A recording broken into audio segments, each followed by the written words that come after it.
question from a GPF member. So this is government employee funds, and government employee fund is very different from company funds, and they are treated very differently.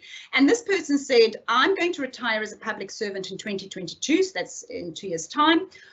What are my recommended investment options? And I think this really does talk to this decision whether or not to stay in the GPF pension or whether to take the money out prior to retirement and actually put it into a preservation fund and convert it into a living annuity. Those seems to be the debate at the moment. Liesl, do you want to take that one? Yes, thank you, Maya. So I just want to get this. Sorry, just one moment. So yes, you're right. The GPF is actually a defined benefit fund. So it's treated a lot differently from private sector. What you get there is they've got public civil servants have got access to certain tax benefits that you really just need to be conscious of that the private sector don't have. And then and also that would be benefits that you accumulated pre-98, but you also don't look only at tax benefits. Normally they offer well, the GPF actually offers quite favorable rates, annuity rates, and then they do get additional benefits as well, like inflation beating guarantee, spousal cover, and also subsidizing of the medical cover.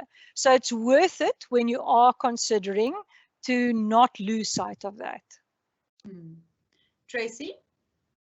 Yeah, so it was really interesting actually, because we had 1 or 2 of these users, and I remember the one user, and they were only about 60, so sort of normal age that people look at retirement.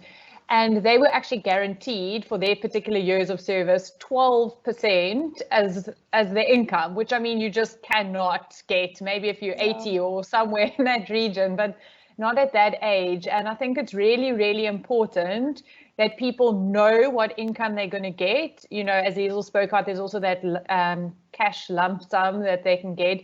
Actually know what the benefits are, because sometimes there's this fear of, is the government going to steal the money out of this fund? And so we saw some people just wanted to get out, even if they could get half the income somewhere else.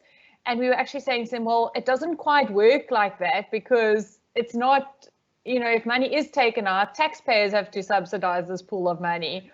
So just to also think about and allay some of those fears, and I think those rumors that go around. Definitely, and unfortunately, and as a journalist, I've seen a lot of those issues where financial advisors have, I think, not always acted in the best interest of the client in convincing them to take their money out of the GPF. And that is because your income is guaranteed. It is made up, they guarantee your years of service times by your final 2 years of salary. It's guaranteed.